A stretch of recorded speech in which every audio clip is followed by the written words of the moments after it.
একটা জিনিস আমি চাচ্ছি আপনাদেরকে বোঝানোর জন্য, সেইটা হচ্ছে কিসের জন্য আমাদের অ্যালকালাইন মিনারেলের অত্যন্ত প্রয়োজন। স্পেশালি 4টা মিনারেল আমি বলি যা ভাইটাল মিনারেল আমাদের বডি ফাংশনের জন্য।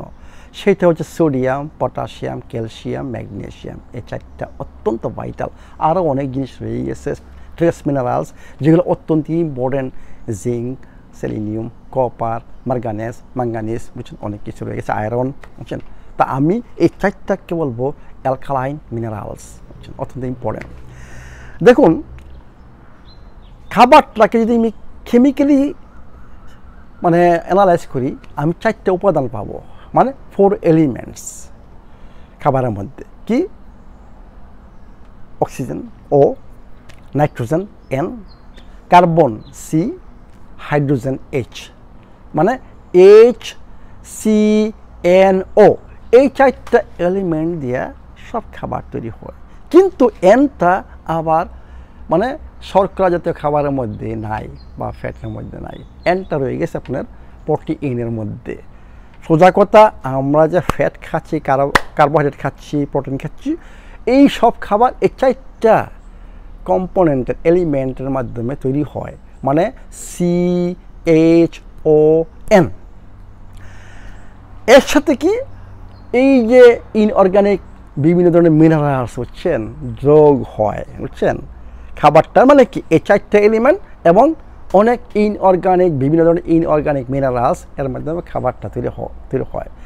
কিন্তু এই ইনঅর্গানিক মিনারেলস খাবারের মধ্যে মাত্র 3% থাকে। 97% হচ্ছে এই CHNO। এর মানে কি আমরা যত কিছুই খাই, অর্গানিক খাই, ইনঅর্গানিক খাই, অ্যালকালাইন, অ্যাসিডিক যাই খাই, আমাদের শরীরে এই ইয়ের থেকে, কারণ প্রত্যেকটা খাবার সালফার রয়ে গেছে, ফসফরাস রয়ে গেছে, আপনার H রয়ে গেছে, C রয়ে গেছে, N রয়ে গেছে, O রয়ে গেছে। এতে করে আমাদের শরীরে মেটাবলিজম পরে অনেক অর্গানিক এবং ইনঅর্গানিক অ্যাসিড তৈরি হবে। অর্গানিক অ্যাসিডগুলো কি? Lactic acid, acetic acid, uric acid, বিভিন্ন ধরনের ফ্যাটি অ্যাসিডস, অ্যামোনিয়া, কোলেস্টেরল, এইগুলা সব হচ্ছে কার্বনিক অ্যাসিড, বুঝছেন। এইগুলো সব হচ্ছে অর্গানিক অ্যাসিড। ইনঅর্গানিক অ্যাসিড কী হবে? Sulphuric acid, phosphoric acid, hydrochloric acid. খেয়াল করছেন কত অ্যাসিড আমাদের শরীরে তৈরি হচ্ছে? কি খাবারের যে উপাদান, এই উপাদান থেকে মেটাবলিজম পরে এইসব অ্যাসিড তৈরি হয়।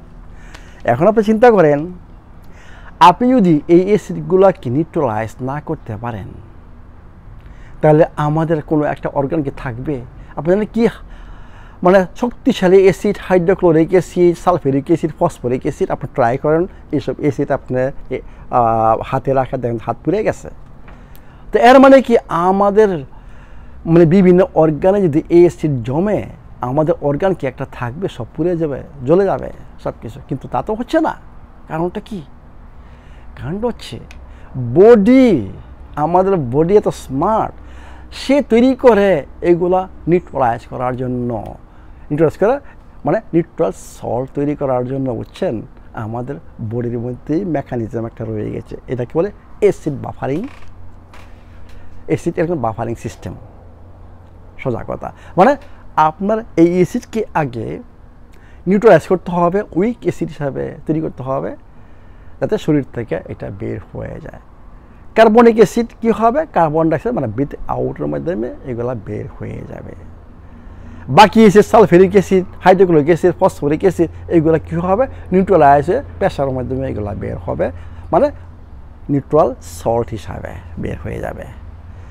তো এই নিউট্রালাইজিং ফ্যাক্টরগুলো কি আমাদের বডিগুলো তৈরি করে? কী জিনিস? সেইগুলো হচ্ছে sodium carbonate, sodium bicarbonate, calcium carbonate, potassium carbonate, magnesium carbonate, বুঝছেন, অ্যামোনিয়া। এগুলা আমাদের বডি তৈরি করে, এগুলো হচ্ছে নিউট্রালাইজিং ফ্যাক্টর। এখন আপনি মনে করেন যে কোনো একটা অ্যাসিডের সাথে যদি আপনি এই নিউট্রালাইজিং ফ্যাক্টর মনে করেন সোডিয়াম কার্বনেট বা সোডিয়াম বাইকার্বনেট বা অনেক কিছু তৈরি করেন, দেখবেন যে আপনার কি হচ্ছে, মানে নিউট্রাল সল্ট তৈরি হচ্ছে শরীরে। এই নিউট্রাল সল্ট আপনার পেশার মাধ্যমে, ঘামের মাধ্যমে, বুঝছেন, ব্রিথিং ক্রিয়ার মাধ্যমে বের হয়ে যাবে, শরীর থেকে বের হয়ে যাবে। এখন আপনার শরীর যদি এইসব নিউট্রালাইজিং ফ্যাক্টর যদি তৈরি না করতে পারে, মানে কখন তৈরি হবে না, যখন আমার খাবারের মাধ্যমে এইসব মিনারেল শরীরের মধ্যে ডেফিসিট দেখা দিবে, তখন থেকেই আপনার প্রবলেম আরম্ভ হবে। সোজা কথা, আপনার শরীরে অ্যাসিডিক ওয়াস্ট প্রোডাক্ট জমতে থাকবে। এটি এর মানে কি, আমার শুধু ওই যে এর আগে প্রোগ্রামে বলছিলাম যে শরীরকে ডেটক্সিফাই করতে হলে আমাকে 4 দিনের একটা ডেটক্স প্রোগ্রামে যেতে হবে, শুধু এইটি নট এনাফ। মানে কি, আমার শরীরকে প্রচুর পরিমাণে এইসব অ্যালকালাইন মিনারেল সাপ্লাই দিতে হবে। কীভাবে?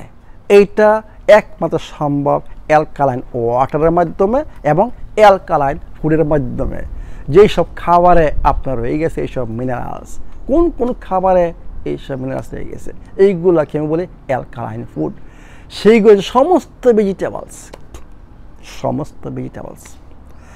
সমস্ত ফ্রুটস, সমস্ত সি ভেজিটেবল, সি হুইড, অনেক নাটস, কিছু সিডস, আমাদের কোকোনাট অয়েল, আমাদের আপেল ভিনেগার, এগুলো হচ্ছে অ্যালকালাইন ফুড। এগুলোর মধ্যে অ্যালকালাইন মিনারেলস রয়ে গেছে, বুঝছেন।